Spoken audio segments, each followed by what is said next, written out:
Okay, so what if you could run a super successful restaurant without actually having a restaurant? Sounds kind of crazy, right? Well, today we're diving into a company called iCook. They're totally shaking up the food industry by building these culinary businesses from the cloud down. And they're promising chefs a way to make a profit without all that massive, crazy risk. I mean, who hasn't dreamt of opening their own place, right? You've got that one perfect recipe, you can picture the whole vibe, you want to become a local legend. It's such a powerful dream, and, it's what drives so many chefs and entrepreneurs. But then reality hits, and it hits hard. The old school restaurant business is just notoriously difficult. I mean, we're talking a massive upfront investment, rents that are through the roof, and just an incredible amount of risk. It's a dream that honestly, for most people, just stays a dream because of all these hurdles. All right, so how do you even begin to tackle a problem that big? Here's what we're going to cover. First, we'll look at why the old model is broken. Then, we'll get into this wild idea of a kitchen without walls. After that, we'll break down the secret ingredients that make it work, check out 2 different ways to make money, and finally, see how this whole thing is really about empowering chefs. So yeah, like we were just saying, the traditional restaurant is kind of trapped by its own 4 walls. You've got these insane overhead costs for a good spot, your customers can only come from so far away, and just getting the doors open can take months, sometimes even years. It's really an old system trying to survive in a brand new world. And this is where iCook steps in.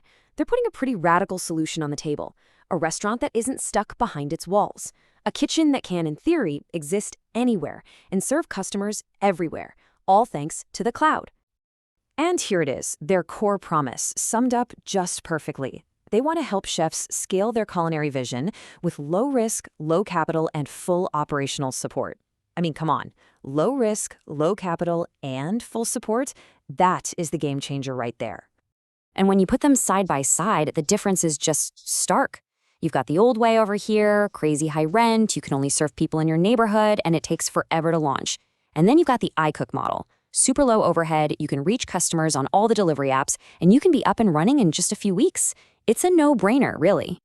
Okay, so the big question is, how do they actually do this? Because it's got to be way more complicated than just renting a kitchen and flipping on the Uber Eats app, right?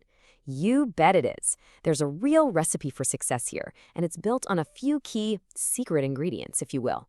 So this recipe has 5 main parts. First up, cook what sells. They use data so you're not just guessing what people want. Then, they use the cloud to scale everything up and manage the logistics and supply chain. Next, they drive all the traffic with smart marketing. And finally, it all comes together with smart operations, which basically just frees up the chef to do the one thing they're amazing at, cook. Now, what's smart is that iCook gets that one size definitely does not fit all, so they offer a couple of different models. This gives entrepreneurs the flexibility to pick the path that actually makes sense for their brand and what they're trying to achieve. And that choice really boils down to 2 main options. First, you've got the iCook Cloud Kitchen. This is perfect for restaurants that are already up and running and just want to expand their delivery reach without having to build a whole new restaurant. Then there's the iCook Kitchen. This one's a hybrid, so it has some dine-in space, and it's awesome for brand new brands that just want to get going fast. You know, this tagline, cook local, scale global, it just nails the whole ambition of the platform. It's all about letting a local chef in a local kitchen tap into a huge, potentially global market. And they do it all with tech and smart logistics. It's a really, really powerful idea when you think about it. But at the end of the day, this whole thing is really about the people. It's about taking that dream of being a chef and turning it into something that's actually accessible, something that's achievable by just getting rid of all those traditional business headaches. And that empowerment, it comes from some seriously comprehensive end-to-end support. I mean, they help with everything. Getting the equipment set up, training the staff, getting you on all the delivery apps, running marketing campaigns, even managing the supply chain. Basically, they handle all the business stuff so the chef can just focus on the food. And this quote, your passion, our platform, I mean, that really says it all, doesn't it? It's a real partnership. You bring the passion, they bring the powerful tech platform. And the truth is, each side absolutely needs the other to make it work. So what's the big picture here? What's iCook's grand plan? Well, their mission is basically to be a bridge. They spot these huge global food trends, like the latest craze for spicy fried chicken or a new kind of bubble tea, and then they build the entire system, from sourcing ingredients to marketing, so local kitchens can jump on that demand, like right away. And even their bilingual tagline, which translates to bestseller eats, cloud-powered, points directly to this global to local strategy. It's a really cool nod to this modern international food scene that just flows seamlessly across borders and languages. Which brings us to a final, pretty mind-bending thought.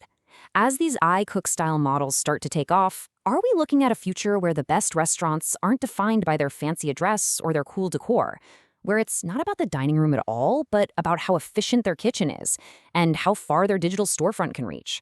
I mean, is the future of the restaurant a restaurant without an actual restaurant? Now that is something to chew on.